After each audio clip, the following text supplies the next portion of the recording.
Hey, I'm Jeremy Schwartz from American Criminal. On this season, robbery gone wrong or cold-blooded murder. Either way, Boston will never be the same. Listen to American Criminal: The Murder of Carol Stewart wherever you get your podcasts. Or to get early ad-free access, subscribe in Apple Podcasts, Spotify, or at americancriminal.com. I'm Annie from Boston, Massachusetts. And I'm Johanna from Vienna, Austria. We are the hosts of Fresh Hell, your international podcast that covers murder, mystery, and the macabre throughout history. Are you interested in the 3,569 ways your household could have killed you in the Victorian era? Do you know how malaria and syphilis played a role in the John List family murders? And have you ever wondered what Prince Albert's sex chair had to do with the murder of Stanford White? Okay, nothing. It had nothing to do with it. We're still telling you about it, though. It's a pretty great sex chair. If you're looking for another show that talks about Ted Bundy, this is probably not the podcast for you. But if you're looking for two women that cover lesser-known cases from all over the world with a lot of background information. So much background information that you will rock your local pub quiz from now on. Then find Fresh Hell Podcast on your favorite podcast app. We also have German cannibals. See you soon. Tschüss.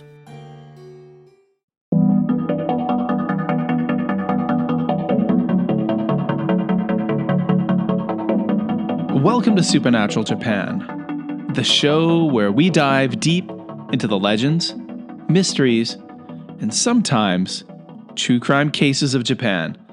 I'm your host, Kevin O'Shea. Between 1975 and 1989, a quiet rural region of Saga Prefecture became the stage for one of Japan's most disturbing unsolved serial murder cases. An unknown predator, now remembered as the Wednesday Strangler, is believed responsible for 7 murders across a roughly 20-kilometer area.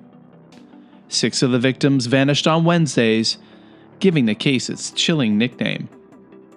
Unlike many Japanese serial killers who were eventually caught, this case remains unresolved. Investigators pursued leads, arrested a suspect, and even brought charges. But in the end, the courts declared the accused innocent. The killer, if still alive, was never identified. And in the decades since, rumors, fear, and even whispers of the supernatural have continued to linger in Saga.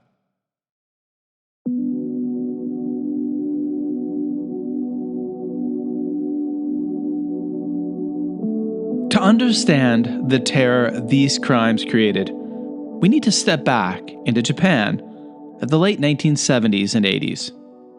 This was a country in rapid transformation. The post-war economic miracle was in full swing. Rural communities were modernizing, more women were entering the workforce, and daily life was becoming more mobile and less tightly knit. Yet, places like rural Saga still retained a strong sense of community, the kind where violent stranger crime felt almost unthinkable. And that's exactly why the Wednesday Strangler case hit so hard. Japan at the time generally had very low rates of violent crime compared to Western countries. When serial murders did occur, they often shocked the national psyche. The idea that someone was repeatedly abducting and killing women, and even children, in quiet farming towns was deeply unsettling.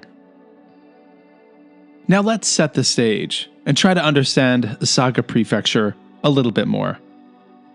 For many listeners outside Japan, the country is often imagined through the bright, crowded images of Tokyo or Osaka. Neon skylines, packed train stations, and dense urban neighborhoods. But Saga Prefecture, located on the island of Kyushu, represents a very different Japan. During the 1970s and 80s, when the Wednesday Strangler murders occurred, Saga was, and largely still is, one of Japan's most rural and quiet prefectures. The region is known for its agricultural economy, expansive rice fields, coastal mudflats along the Iriake Sea, and small, tightly knit communities. Compared to major metropolitan areas, Saga had far lower population density, less nightlife, fewer large transportation hubs, and significantly less anonymity. To put the contrast in perspective, in Tokyo, during the same era, millions of people moved through crowded train lines every day, and strangers blending into the urban environment was normal. In much of Saga, however, unfamiliar faces were more noticeable, and daily life often followed predictable local routines. Children commonly walked to school alone. Women traveled familiar rural routes on bicycle or on foot. Communities tended to operate on long-standing trust. This is precisely why the Wednesday Strangler case struck such a deep nerve locally. Crimes of this type felt like something that happened in distant big cities, not a quiet farming town where people believed they knew their neighbors. Understanding Saga's rural character is essential to grasping the psychological impact of the murders. In a dense city, fear can diffuse into the crowd.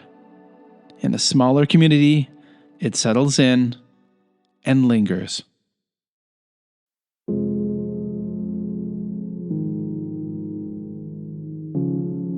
One of the most important things to remember in any true crime story is the people behind the headlines. The Wednesday Strangler targeted a wide age range, from children to middle-aged women, which made the case even more disturbing. Tomiko Yamasaki.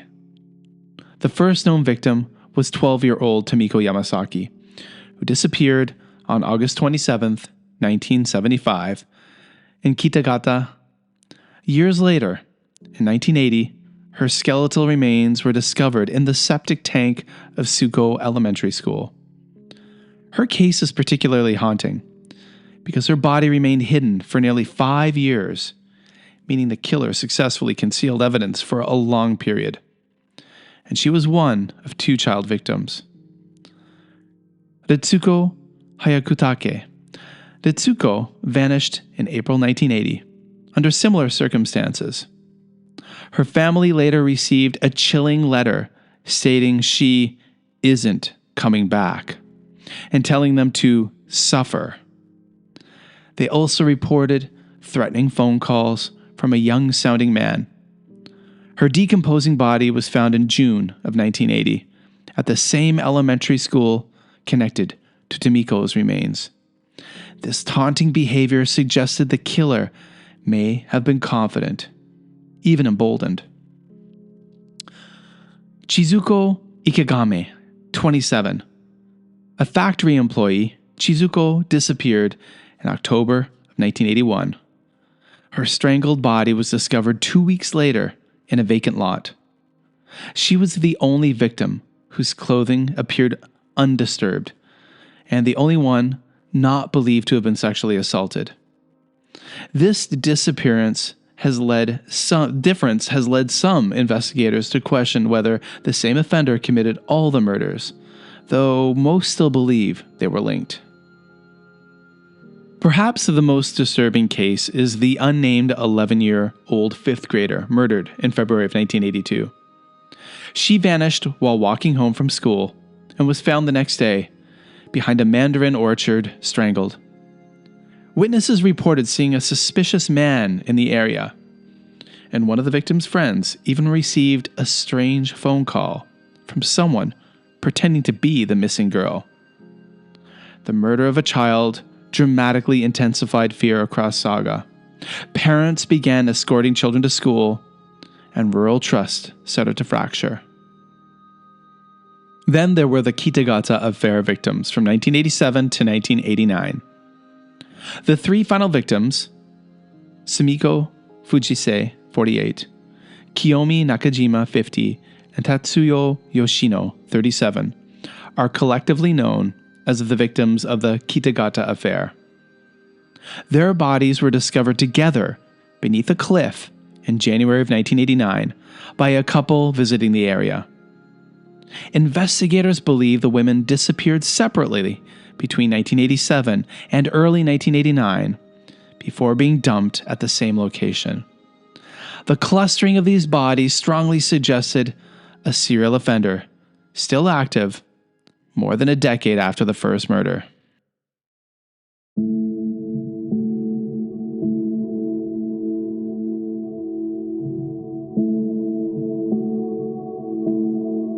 The so-called Kitagata affair became one of the most controversial chapters in the Wednesday Strangler investigation. In July 2002, Saga Prefectural Police arrested a local man in connection with the murders of Sumiko Fujise, Kiyomi Nakajima, and Tatsuyo Yoshino, the three women whose bodies were discovered together beneath a cliff in Kitagata in January 1989. Prosecutors argued that the suspect had lured the women separately over a period of years and ultimately killed them, building their case largely on circumstantial evidence and statements obtained during interrogation. Investigators believe they had finally solved one of Kyushu's most troubling cold cases, and the arrest initially generated significant media attention. However, as the case moved towards trial, serious weaknesses emerged. The defense attacked the credibility of the suspect's statements, arguing that he had been elicited through lengthy, high-pressure questioning and contained inconsistencies that did not match the physical evidence.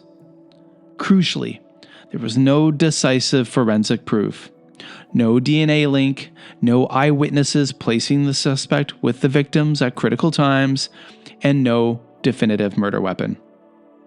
Questions also arose about timeline gaps and whether the prosecution had overinterpreted ambiguous circumstantial details to fit a predetermined theory.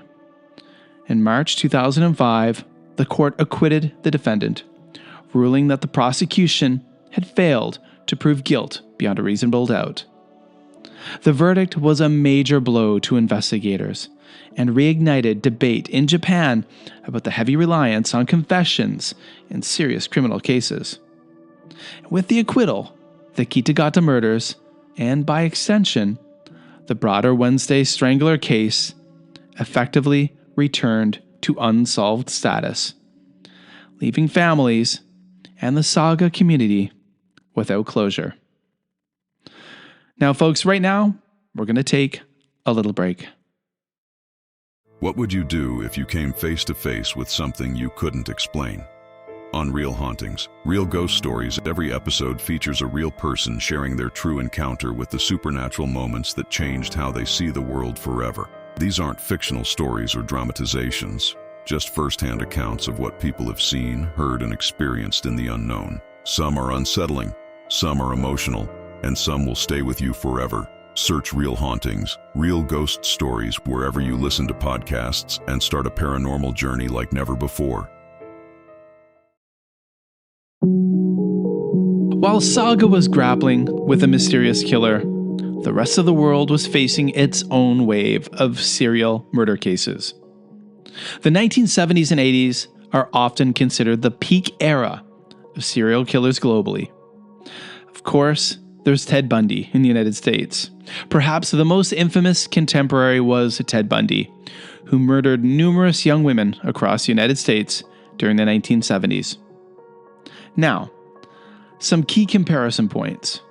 Bundy targeted mostly young women. He used deception and charm. Many victims vanished in public places, and the cases created widespread national panic. Bundy differed from the Wednesday Strangler in one crucial way. He was mobile and highly social, often approaching victims directly in crowded areas. The Saga killer, by contrast, appears more geographically fixed and opportunistic. However, both cases share eerie similarities. Victims taken during routine activities, strangulation as a frequent cause of death, and psychological taunting, the letters and calls in Saga and Bundy's manipulations in the US, and prolonged investigative frustration. Bundy was executed in 1989, the same year the final Saga bodies were discovered. The late 1970s and 80s also saw the Atlanta child murders in the US, the Yorkshire Ripper case in the UK, and multiple unsolved child murder cases in Japan. This era marked a turning point in criminal profiling and forensic science worldwide. Yet, rural cases, like the Wednesday Strangler, often lacked the resources available in major cities.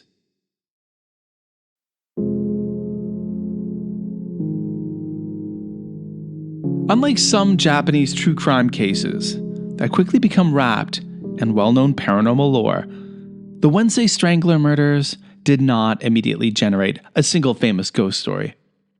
There was no widely recognized named spirit attached to the case, no shrine that locals universally point to, no officially documented hauntings investigated by paranormal researchers, and yet, over the decades, a quieter and more diffuse kind of folklore has grown around the murders, the kind that often emerges in rural Japan when violence goes unresolved. In Saga, the unease has tended to manifest less as dramatic ghost tales and more as persistent local whispers.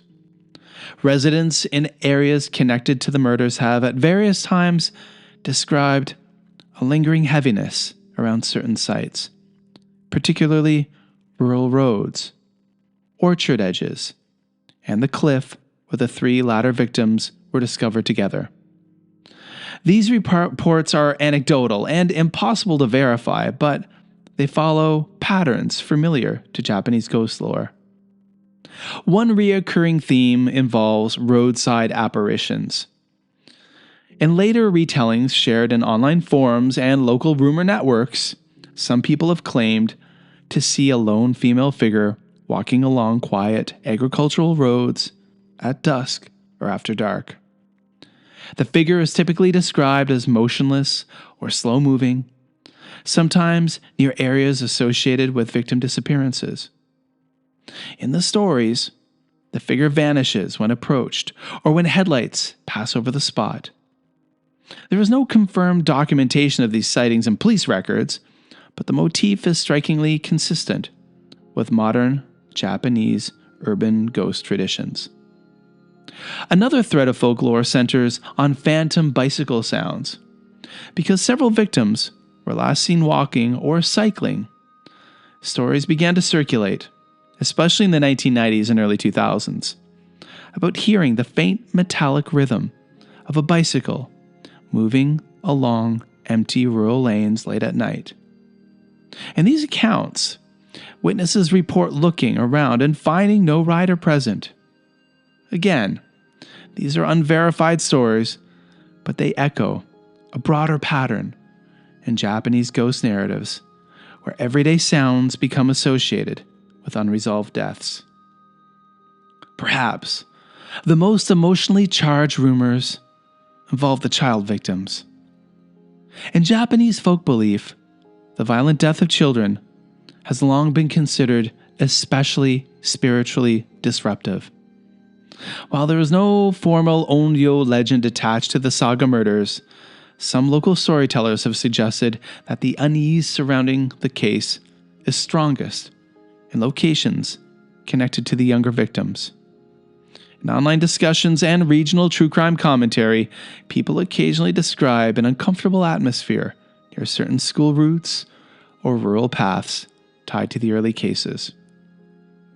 There are also scattered claims, likely just rumors, but persistent, about strange phone phenomena in the years after the murders, possibly inspired by the real, very real, threatening calls the Hyakutake family received. Some later storytellers have embellished this into tales of unexplained late-night calls or silent lines associated with the case. There is no verified evidence of paranormal phone activity, but the story has taken on a life of its own in the way many modern Japanese urban legends evolve. From a folkloric perspective, What makes the Wednesday Strangler case especially interesting is that it represents what scholars sometimes call a low-flame haunting. Rather than producing one dominant ghost story, the case has generated a diffuse atmosphere of unease, a patchwork of small rumors, local anxieties, and half-remembered warnings passed between generations. In many ways, this may be the most culturally Japanese outcome possible. Not every tragedy becomes a famous ghost tale. Sometimes a haunting is quieter. It lives in parents who still feel uneasy about children walking rural roads alone, older residents who remember when fear first spread, and the lingering knowledge that a person responsible was never definitively identified. Whether anything truly paranormal is attached to the Wednesday Strangler case remains unproven, but psychologically and culturally, Saga may still carry the echo in those ears. And sometimes, in the world of supernatural Japan, that kind of lingering silence can be the most haunting of all. Despite the acquittal in the Kitagata affair, interest in the case has never completely faded. There are some key modern developments. The statute of limitations complicated prosecution for earlier murders. Legal reforms in Japan later removed time limits for murder, but too late for some of these cases. True crime writers and bloggers continue to revisit the murders, and this case is frequently cited in discussions of Japanese miscarriages of justice. And to this day, the Wednesday Strangler remains unidentified. The Wednesday Strangler case is unsettling not just because of the murders themselves, but because of what never happened. No definitive suspect, no confession, no closure. 7 victims across 14 years, 2 of them children. All in a region where such violence once seemed impossible. In many ways, this case represents a uniquely Japanese kind of horror. Quiet, rural, unresolved, and fading slowly into memory. But as long as the killer's identity remains unknown, Saga's Wednesdays may never feel completely ordinary again. Thanks for listening to Supernatural Japan. If you enjoyed this episode, be sure to follow us on Apple Podcasts, Spotify, or wherever you listen to podcasts. And if you'd like to help the show grow, please leave a review and a rating on Apple Podcasts and a rating and a comment on Spotify or wherever else you listen to us. It really does make a difference. Now, follow us on social media, especially Instagram, to see photos of all the different things we talked about in this episode. And now you can, of course, visit supernaturaljapan.com to see all of our social links and our blog. And we also feature written stories about spooky things in Japan. Check it out. It's the new website, supernaturaljapan.com. Now, there's a contact form on the bottom of the website where you could reach out and get in touch with me, your host, Kevin O'Shea. And you can also email me at supernaturaljapan@gmail.com. I would love to hear from you. I'd love to hear your supernatural and weird stories. Please share them with me. I really want to hear them. You can also just reach out to drop me a note and say hello. I'd absolutely appreciate that. Now, we have premium memberships. They're now available with loads of exclusive content on Patreon. If you love Supernatural Japan, then you will really love this. There are 3 tiers, and they bring you the Japan Ghost Stories podcast and the Spicy Wasabi podcast. These 2 podcasts are exclusive to Patreon only. And there's a lot of great video content and video versions of the podcast that you can only find on Patreon. There is a link in the show notes and over on the website at supernaturaljapan.com. Now, you can also support the show with a one-time donation at Buy Me a Coffee. That link is in the show notes and on our website as well. And everyone, that's it for this episode of Supernatural Japan. I'm your host, Kevin O'Shea, and I really want to thank each and every one of you for taking the time to listen.